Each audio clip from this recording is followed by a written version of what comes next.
Well, hello everybody. How are you today? I'm just kind of out getting a breezer outside. It's very nice.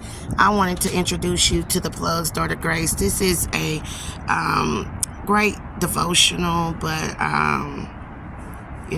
based on a true story. This is a prophecy that the Holy Spirit placed on me about a year or so ago, and I started writing this while I was traveling. I do travel for a living. And make sure you get it. It's on Amazon.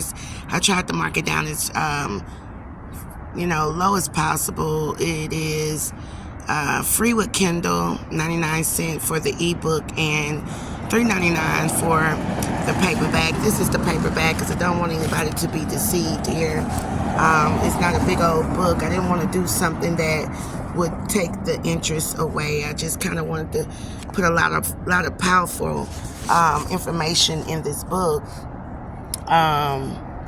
so that that it can actually be read and kind of reread over and over again until the message is clear to you, those who will be reading it. So I was called today to kind of go out of a passage here in the book. It is the Prodigal Son, starting with Luke 15:11 and 32. All right, so I just want to kind of go over this and with you. Today is the Sabbath. Happy Sabbath to you all. All right, I even have a chapter test here where you can kind of write in there and just, this is me here. You can kind of write in there and let me know, just kind of go back to it. Sorry about that, y'all. Y'all know I travel for a living, so I'm just trying to get it all in at once. I have to be about my Father's business, right? Okay, so I'm going to start here. The Prodigal Son, Luke 15:11 and 32. In the parable of the Prodigal Son, it tells the story of a man and his two sons. Obviously, he was the big man on the block. Imagine it with me. Now,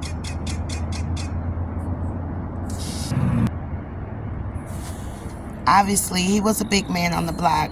Imagine it with me. Now, he must have been the plug, because when the youngest son asked for his inheritance, his father just gave it to him. The eldest son was already living lavish with his own family amongst his father. Now, when the son gets his part of the deal, he leaves town and moves far off, only to lose everything he had. He chose to live a wild and crazy life, being loose with his resources and finances that was willed to him by his living father. Realize I said living father. Then, when times became hard for him and famine, which he couldn't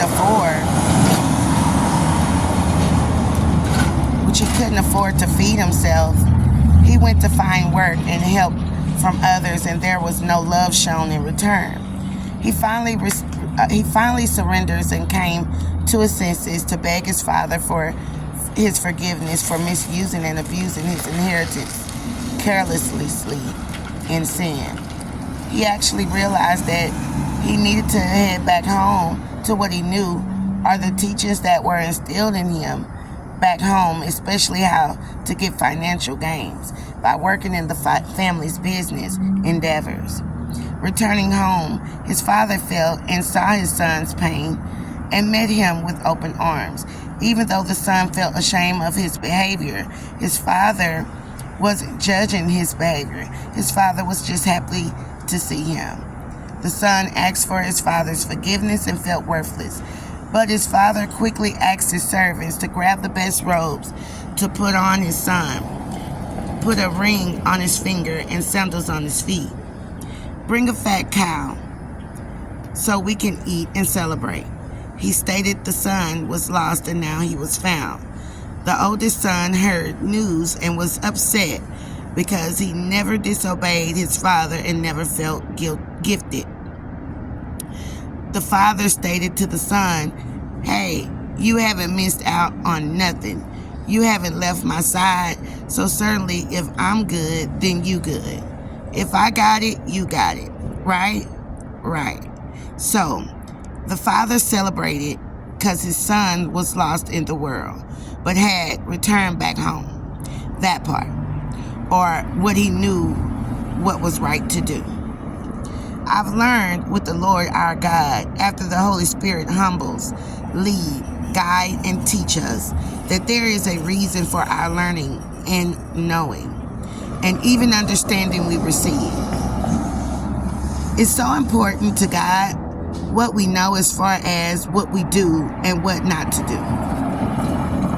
So he tends to test us and try us day by day. Y'all old folks call it trials and tribulations. No disrespect, because old folks can actually mean having an old soul. Alright? These tests may be in the form of preparation, like learning and studying. Pop quizzes. They come out of the blue. Chapter tests. This test is to see what you learn in each chapter in your life. Exams. Examinations see what all you know. Finals. See if you retain majority of what was taught. You got an exit exam. Woo. We all don't be ready for this one unless you've done your due diligence. Your next step will either be a great graduation into the next level of your life to show and apply what you have learned and retained, or fail and have to take a course, or if not, all of them all over again. I'm just saying, truth be told. When you know better, you do better. Right. Right and right. James 4:17. If anyone then knows the good they ought to do and doesn't do it, it is sin for them. Yes. Well, it's one test that I didn't mention, and it's the volume test. This test implies that you have reached the end of this volume and stand by, because it's many more coming. Are you all ready? Y'all pause and meditate. Sorry, y'all, something's crawling. Y'all pause and meditate to see exactly what you have learned, because this one was deep on all levels, types of levels. This is why the script couldn't be governed. But this is why this script couldn't be governed. But the truth had to come on out to save the rest of us left, his true children, our daddy's children, the plug. Alright, so chapter 1's test, y'all, and I even goes to say pay attention like so. Number 1 is, have you ever experienced one of these situations in the chapters that you've read so far? And how does this apply in the physical realm for you, and how did you overcome? Also, B, how does this apply in the spiritual realm for you, and how did you overcome? Number 2, how can you use these experiences and lessons to help someone else that can relate, and how can you pay it forward? If not humbled and your ego, money, and fame begin to override your spirit, how do you return back to God without him having to put his knock you out hands on you? Yes, so, alright, hint. The hint and the answer key. Honesty. Honesty is the key. It's power. Number 1, how important is how quick you move to get back on track? Number 2, how many times does God have to make you get back on track? Why? And how can you work on fixing the issue? For you, and just think about this. Does being humbled and staying in a humbled mindset improve your living? When you are aware, or can you tell me, what does being humbled and humble means to you? P.S. Notice being humbled and being humbled is 2 different things. 1, the Lord has to do. The other you have to do. For your understanding, the Lord humbles you, and so he won't have to keep humbling you. It's your responsibility to stay humble. So the master humbled you, and you remain humble, however you put it, right? One thing you have to do is make sure that you yield. You yield to the Lord. You yield to have faith in God, and faith is the evidence of things not seen, all right? But the evidence of things hoped for. Okay? So yeah, faith